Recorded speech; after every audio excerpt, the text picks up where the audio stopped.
Thank you. Thank you all for coming in. Thank you for your support. Laurels and James, I wish Nigeria happy Democracy Day.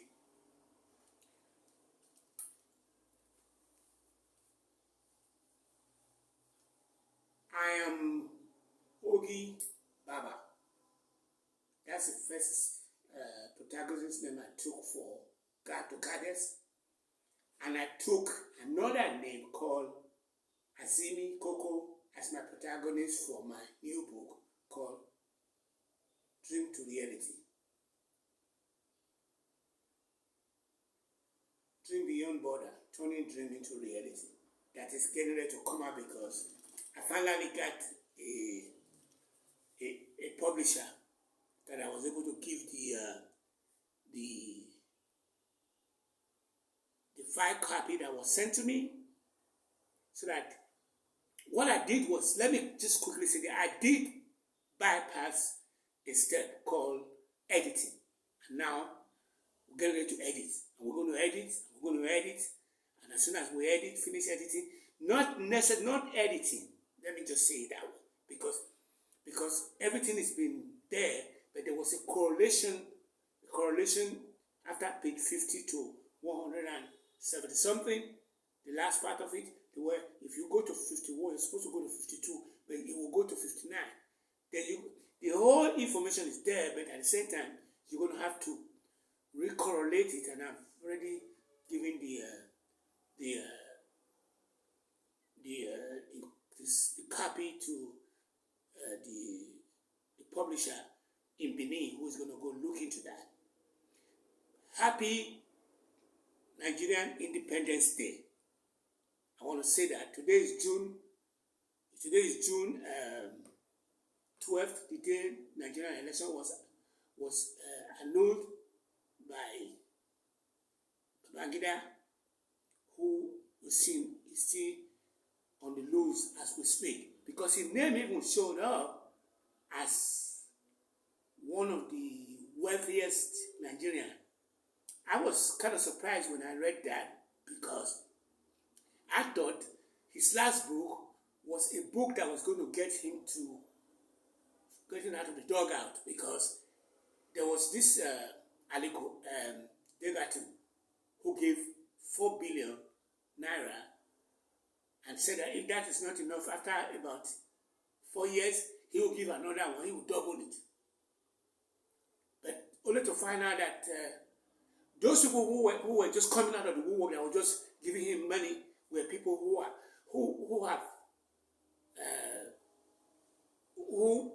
let me also say this, that allegedly the same guy that I just mentioned his name, who has a refinery, was having a cement store that allegedly one of the presidents during his time helped him to corner the market in the Nigerian airspace for cement, and he became one of the richest African. His storyline was that he was in South America. He was in Brazil.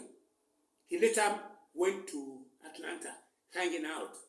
After he hung out in Atlanta, he then dropped into the Nigerian airspace. He had an uncle that was Dantata, the former guy who was supplying granite to feeding Europe. Dantata was one of the richest men in the whole world. So all these people staying on money. They are not making no money. They are naively thinking that money, which is the root of all evil, is their bailout, breakfast, lunch, and dinner. That's what they look at. They're looking at, if I am sitting on the wealth effect of the richest man in the whole world, they think that's going to make them they are not going to die. I mean, 2 weeks ago, I was surprised that if the same guy that I just mentioned his name was talking about the politician not to forget that they're going to leave their money behind. He was talking about he was probably going to a health scare in his own life. Okay, I think I have over-labored and I've already spilled all my guts today.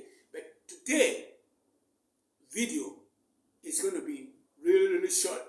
And what it is today, video is going to be about the first product, the first constituency, the first thing, the first target market, the first market segment to me are going to be women. And that's it. So the book, my today summation, I am begging, and I'm on my knees begging that women should come to my rescue. Just like I'm coming to their rescue to tell them that, to tell their story, that at one point in time, they were the goddess, and that there was a flip of coin by one jealous, misogynistic boy who went in and brought two boys. They brought the two boys in, and those two boys are God and Allah. And they came up with a younger one, Christ and Prophet Muhammad. Boys. So the today title of my video is how do we get rid of this men war and replace it with women war. We're not going to be able to chip it away overnight because the women themselves, to me, are doing all what they're supposed to do. I don't want to say that the lies that they believed in, that they were supposed to be the one taking care of children, which is the best, biologically speaking, they were all supposed to be doing that.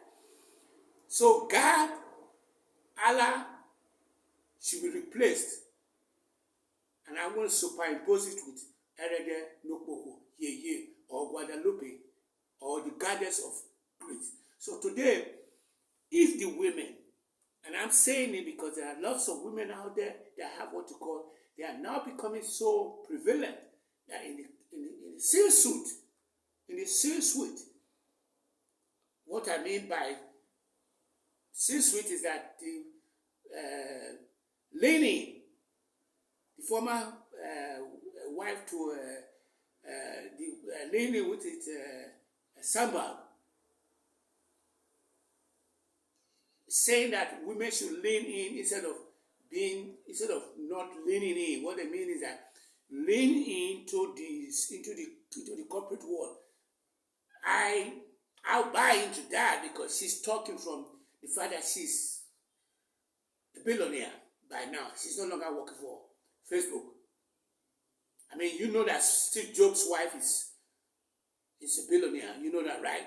And you also know Scott, the former wife to Scott McKinsey, the former wife to Amazon, has given almost half of her money to the non-for-profits, to charitable organization without any link to it.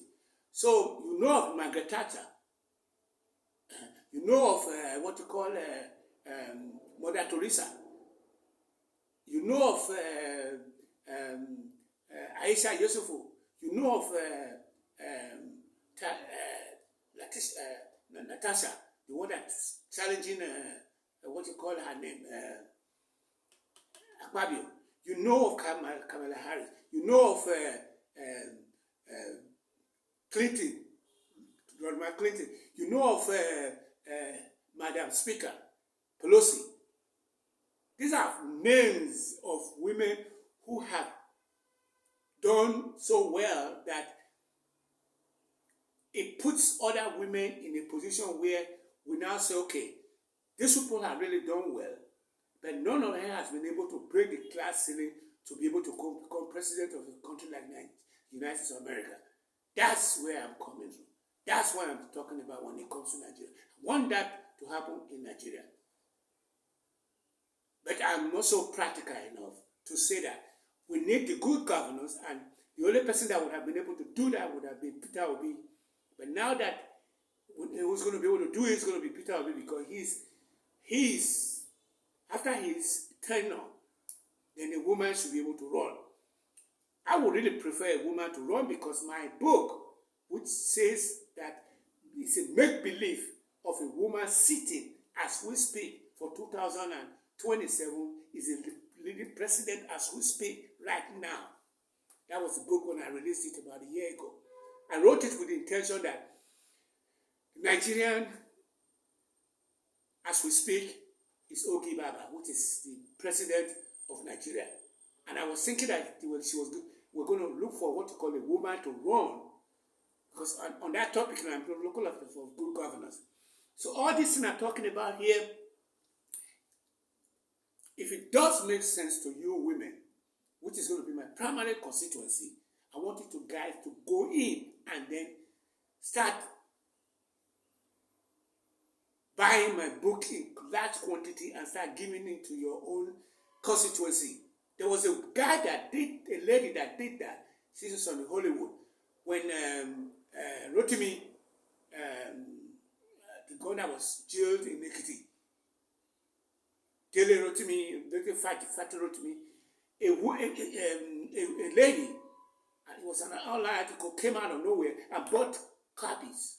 She didn't buy too much copy. She bought almost like 20 copies. She just bought it. And the reason why she was buying it was because she was wanting to say, well, if I'm going to buy a lot of copy like that, there are a lot of women like that who can do that, both home and abroad. In India, in Czechoslovakia, in Guadalupe, in Mexico City, in Guadalajara, in Brazil. All these people have, I'm international, and I'm saying that I'm throwing my weight behind women, and I want women to be able to be the one that will be the president of the president as we go forward. So I have covered a little area today, and I'm not a fan of trying to see whether we can have a lot of, I'm not a fan of trying to see whether we can get so many packed information. But my information is not the same information that you are getting out there, where somebody is telling you about. They are literally trying to use what you call the social media to become something they can use to be able to make money. I am using the social media as my foundation library, and I'm making sure that I don't go piss off anybody, make somebody mad, or I speak in a way where I forgot that by tomorrow, 10 years from now, my video is going to be pulled by different journalists and start saying, he said this, he said that, he said this. So most of my information are pretty much what you call garble your book, boondaggle. I'm just throwing things around. But today, information is really about women, and I'm going to capitalize it from the good governance area. I think I already spoke about that. I'm going to challenge the things, the 13th, the 14th, the 15th, the 16th, the 17th, the 18th, the 19th, those 10 girls to be my ambassador. Go to your secondary school or your university or your primary school and start talking to your classmates that, because I go look at my video and say, when you look at it, say, let's play my video in the classroom. I want my book to be sold in the classroom like the literature. The new book that is coming out, which is Dream Beyond Reality, is Dream Beyond Border, turning vision to reality. It's just pretty much a roadmap for any Nigerian to polish their own skill sets and go in and do what I call polish their skill set, that anything they believe they are doing right now, let's assume they are cleaning the gutter. Let them do more cleaning of the gutter to the point where they will do good at it. That was what Martin Luther King said. If you are clean the street, be the best street sweeper. I am looking out for women, and I think I'm doing a good job at that. I'm looking out for Nigeria, and I think I'm doing a good job at like that. I have sacrificed myself, my life on the block, on that area. And I'm now out seeing that I wrote the book with the plan that the roadmap in the book, which was my memoir, that says how I was a farm boy, say how I've been to all over the world, and if we can consolidate that parameters and put it on the foundation library, we are not going to we're not going to lose, because there is nobody that is looking at it from the angle in which I have looked at it. My first book was written with the angle that nobody was able to look at it for a while, because it was a make-believe. So I have said a lot today, but the bottom line is that 2 or 3 days ago, I did come up with some other video.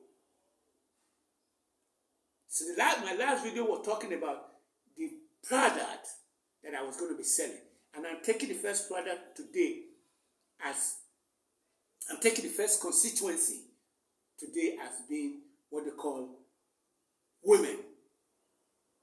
I'm going to record another one after this, and I'm going to record that one on what you call the skin color.